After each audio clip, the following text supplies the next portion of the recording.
You are listening to the Objects of Affection collection. Study 76. Elond Silencieuse, on Immersion, Imperial Memory and the Olfactive Object as Archive. This study, issued from the headquarters of the Objects of Affection collection at 460 Fashion Avenue, New York, constitutes the definitive critical and historical account of the seventh object in the collection. Elond Silencieuse, a one-of-one extrait de parfum constructed by the author within the atelier of Maison Galimard, Paris, on March 1, 2026. This document performs three distinct but interlocking arguments. First, it establishes the historical gravity of the institutional context. The 278-year biography of Galimard, its royal and imperial entanglements, and its unbroken survival as a site of olfactive knowledge. Second, it argues that the act of making, the physical immersion of the maker inside that atelier, working at the organ, building the formula by hand, is not incidental to the object's meaning but constitutive of it. Third, it situates Elond Silencieuse within the theoretical framework of post-luxury conceptual functional art, demonstrating why an object that cannot be held, photographed, or displayed is not a departure from the collection's logic, but its most complete expression. The greatest luxury is not the object you can display. It is the one that follows you out of the room. The House, a biography of institutional gravity. To understand why Maison Galimard matters to this collection, it is necessary to resist the temptation to treat the house as backdrop. Galimard is not a setting, it is a protagonist. Its 278-year biography is not decorative context for the object's story, it is the medium through which the object was made.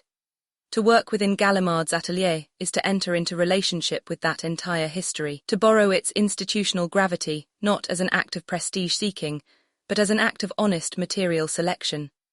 The house is as much an ingredient in Elond Silencieuse as the iris or the saffron.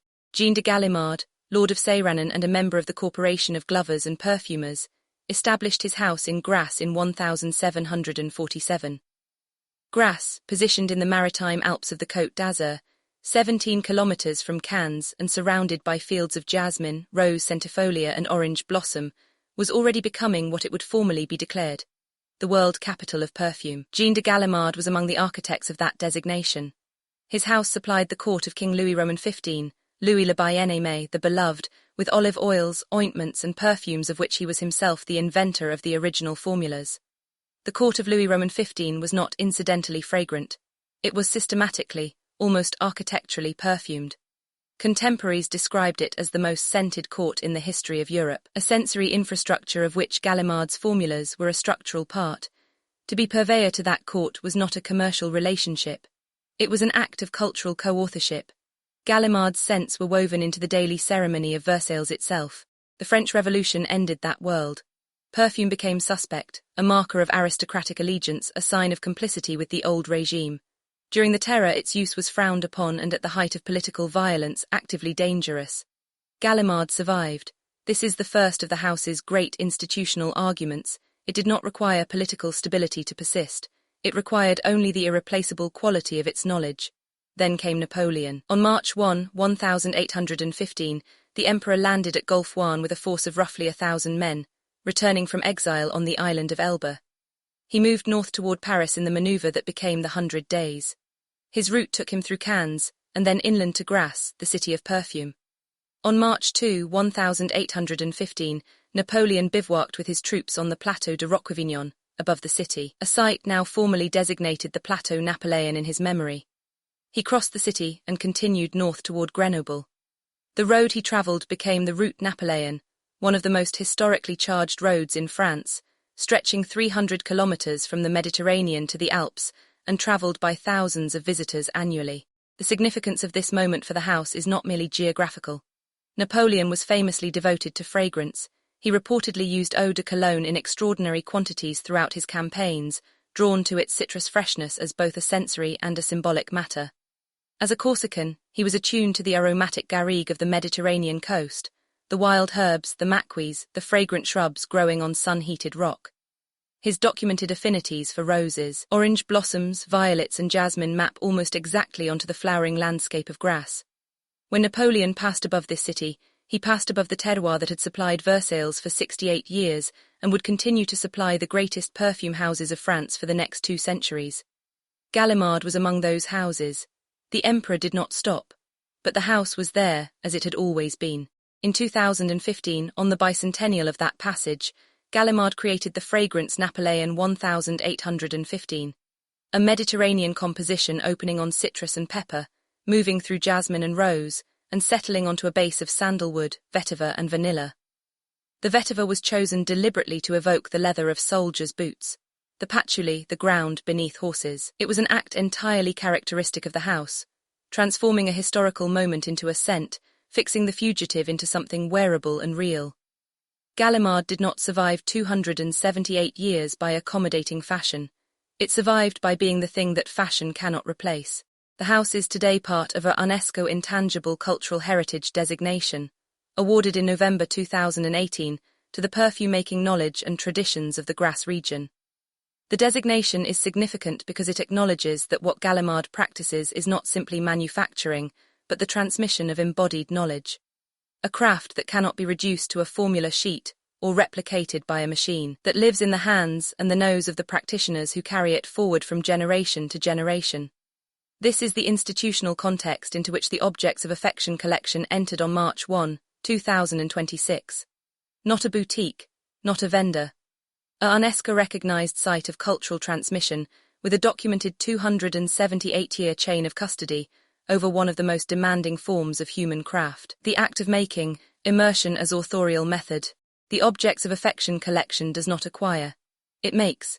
This distinction is the philosophical foundation of every object in the collection and the sharpest line PLCFA draws against the conventional luxury economy. The Court of Tenacity was not purchased from Atelier Verona or Tessitura di Camo or Henry Poole & Co.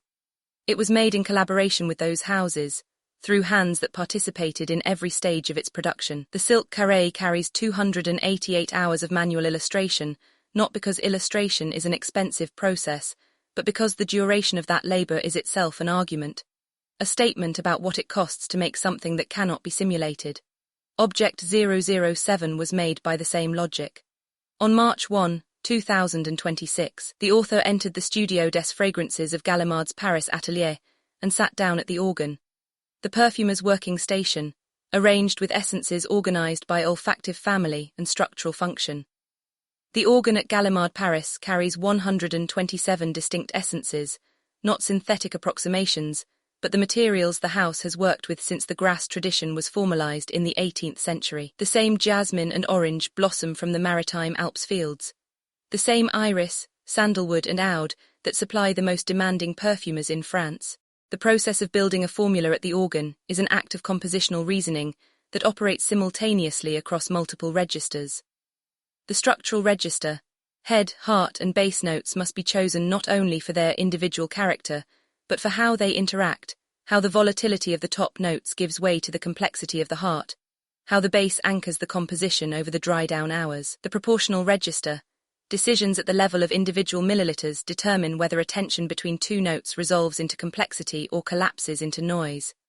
The temporal register, a formula is not a static object.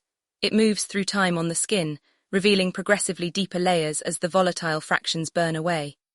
To build a formula is to compose something that unfolds over hours rather than moments. The formula that became Silencieuse was built with all three registers held in mind simultaneously. The decision to anchor the base in iris at 18 ml, making it the single largest ingredient in the formula, was a deliberate inversion of conventional luxury grammar. Most luxury fragrances lead with leather or oud, because these materials signal cost and darkness in ways that read as authority.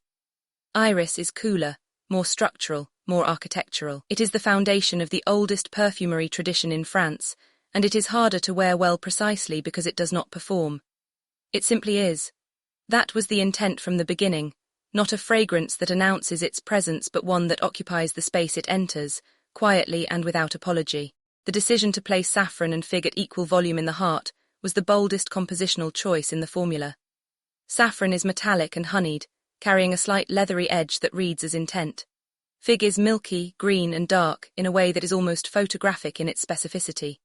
Together they generate a tension that should tip into sweetness, but does not because the geranium holds the center, its sharpness preventing either from overwhelming the other. Wild jasmine is so restrained as to be nearly subliminal, but its absence, as any trained nose would confirm, would be felt throughout the composition. These are not the decisions of a person selecting from a menu.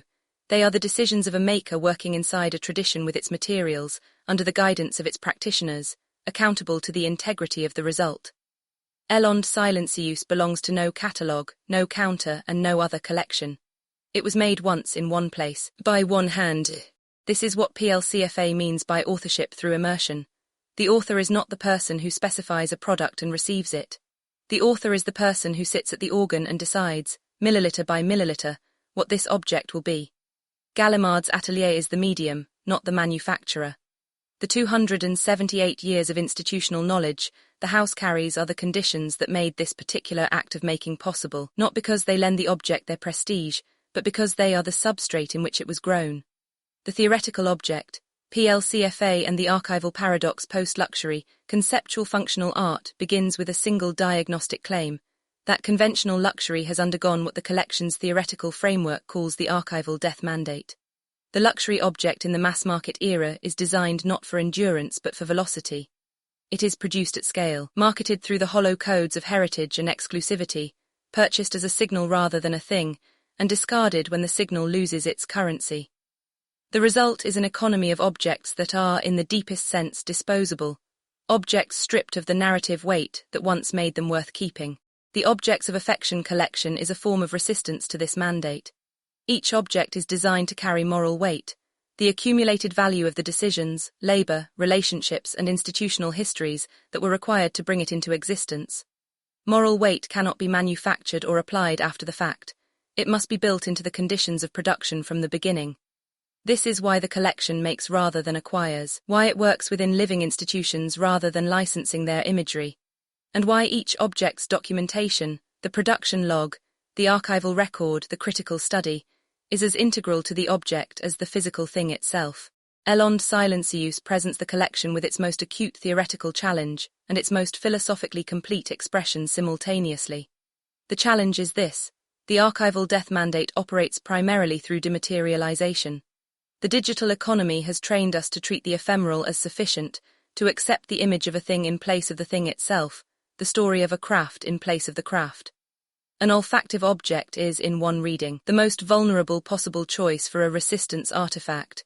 It cannot be photographed with fidelity. It cannot be archived in any conventional sense. It evaporates. It changes with the chemistry of the body wearing it. It exists only in the encounter, and the encounter cannot be reproduced. And yet this vulnerability is precisely where the argument achieves its greatest force. The dematerialized luxury object, the image, the logo, the brand narrative, can be reproduced infinitely at negligible cost. That is its commercial advantage and its philosophical poverty. Silencieuse cannot be reproduced at all. The formula is strictly confidential, held in the Galimard archive under a private reference number, accessible only through the Objects of Affection provenance file. The 100 ml vessel is the only instance of this composition that exists in the world. When it is used, it diminishes. When it is gone entirely. This irreversibility is not a flaw in the object's design. It is the design. The collection's framework describes this as the archival paradox. The object most resistant to archival loss is the one that most fully accepts the conditions of its own disappearance. The silk carré of the Court of Tenacity will outlast its makers by generations. The seventh object will not outlast its use, but while it lasts, it does something that no image, no brand narrative, and no digital provenance chain can replicate. It changes the room. It changes the body of the person wearing it. It creates an atmospheric fact, a sensory event that is unrepeatable, unreproducible, and entirely real. The contemporary luxury economy cannot make this. It can only simulate the idea. The collection does not borrow prestige. It builds legitimacy. One object, one atelier, one irrecoverable act of making at a time. The seventh object, position within the collection. The Objects of Affection collection has a logic to it. It is not a series of independent luxury objects assembled under a shared brand. It is a single argument, made across multiple objects and multiple material registers, about what makes a thing worth keeping. The first 6 objects built that argument through materials that could be touched. Leather with weight, silk that moved with intention, objects that carried the haptic authority of craft in its most legible forms. They established the collection's vocabulary in forms that could be held, examined, and documented with relative ease. The seventh object does not abandon that vocabulary. It extends it into territory where the vocabulary becomes genuinely difficult to sustain, and sustains it anyway. Silencieuse asks the question that the previous 6 objects could afford to defer. What happens when the material has no weight? When can it not be held, displayed, or archived in any conventional sense? When the only evidence of its existence is the atmosphere it creates, and the formula locked in a perfumer's archive in Grasse. The answer the collection offers is this: when the object cannot be held, the act of making it becomes the object. The formula, the archival record, the provenance chain, the critical study, these are not supplementary documents about Silencieuse. They are its resistance infrastructure. They are what prevent this scent from being merely a pleasant fragrance and constitute it instead as an artifact, an object with a documented history, a named institutional relationship, a body of theoretical argument, and a specific address. 460 Fashion Avenue, New York, March 2026. That address matters. The Objects of Affection collection operates from the center of the fashion industry's commercial infrastructure, the garment district, the address that has housed American fashion's industrial apparatus for over a century. This is not accidental, and it is not ironic. The collection is not made in retreat from the luxury economy. It is made in full awareness of it, in deliberate friction with it from the middle of it. Silencieuse was built in Paris, in a house that was making perfume for the French crown before the American Republic existed. It is documented, archived, and issued from New York. It carries the institutional weight of both cities and belongs entirely to neither. What remains? On March 2, 1815, Napoleon Bonaparte bivouacked on the Plateau de Roquevignon above Grasse. The emperor was 45 years old, returning from exile with everything still to be decided. He had crossed the lavender terraces and the olive groves of the Côte d'Azur. He had passed through the world capital of perfume. He did not stop at Galimard. But the house was there, 68 years old, already the inheritor of a royal commission from Versailles, already the custodian of formulas that the court of Louis Roman XV had worn. Napoleon continued north, the house continued making. The remainder of this study continues at objectsofaffectioncollection.com. This has been a study from the Objects of Affection collection, a critical art research institution operating under the framework of Post-Luxury Conceptual Functional Art. Read the full research at objectsofaffectioncollection.com.